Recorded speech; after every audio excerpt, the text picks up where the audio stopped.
Today, we are going to be doing scenarios and the other what if tools like GoalSeek and Solver. Let's move on to the next topic, that is scenario. What exactly scenario is? Scenario actually is something like giving you the complete picture of a particular thing. It could be about an item, it could be about a device, it could be about a person, it could be about a location, anything. Say for example, I have got about the mobile phone I'm talking. So I've got a model which is Samsung Note 8.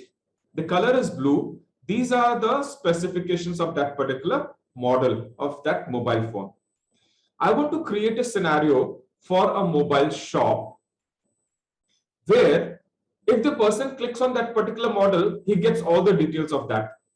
What color it is, what is the weight, what is display configuration, camera, memory, and operating system. So I have already listed out certain things over here. How do we create the scenario?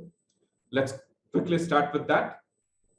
You select these entire information which you have to include in the scenario. So I've selected all this. Then you go to tools.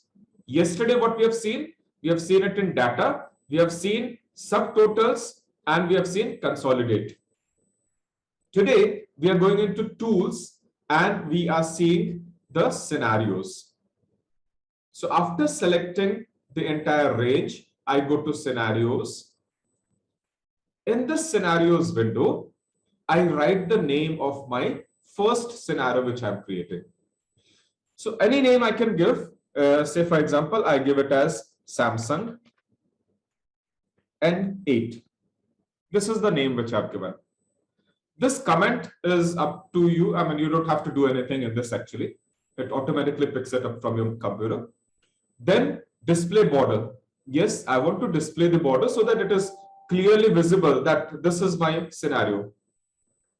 Copy back is something which is going to be automatically selected, but you've got to deselect it. But I will just tell you what exactly the usage of copy back is. So I'm deselecting this. Then display border which you have on the right hand side, it shows the border color. It's showing white color right now. Now I'm going to change the color from here. I'll take Turkish and I click on OK. So you find there is a border around my scenario. The name of the scenario has been given, Samsung N8, and there is a drop down arrow over here, arrow pointing down. My first scenario is over. Let's create another scenario. Display, I'll leave it as it is. Let's change the camera. Camera is say 16 megapixel and the RAM is say for example. So I've made another information. I select all this and then I go to tools. So I go to tools and I go to scenarios. And over here, what is the next step? Give the name for the scenario. So I give the name as Samsung A7. Copy back to be unchecked. Display border, select the color which you want. I'll take it as purple 1 and click on OK. So you find that the second scenario is also created. Let's quickly take the third one. Only 3 we will take. Samsung Plus, all right. And the weight could be 232 grams. And this is 32 megapixel. And the memory is, now what do? Select all this, then go to tools, then go to scenarios, then give the name for the scenario. Let's give the name as Samsung Plus and click on, I'll keep the copy back checked over here. Let it be as it is. And I will change the color. Let's change it to orange and click on OK. So my scenarios, how many scenarios I've got? 3 scenarios. And what is the use of it then? I've already created all these scenarios. I've not been using it. You will find that all around these scenarios, there is always a colored border, which indicates which scenario we are working on. If you remember, we selected 3 scenarios and we gave 3 different colors to those scenarios. And you find this arrow, drop down arrow. If you click on this drop down arrow, you will find the names of all those scenarios. So you've got Samsung N8, you've got Samsung A7, and you've got Samsung Plus. The moment you click on that particular name, Samsung N8, so all the details of N8 are there. Then if you click on Samsung A7, you get the details of A7. If you click on Samsung Plus, you get the details of Samsung Plus. So this is actually the use of scenarios. So what is happening over here is you are not occupying a lot of space. Your data is at one place itself and it is in the form of a scenario. You click on that particular scenario, it gives the entire picture of that scenario. That these are the details of that. Let's look at the difference. If you remember, this one, Samsung Note 8, we had not checked that copy back. So what I'm doing is, I'm changing. Suppose, for example, the weight of this particular phone, there is some mistake over here. And the weight of this phone is actually 350 grams.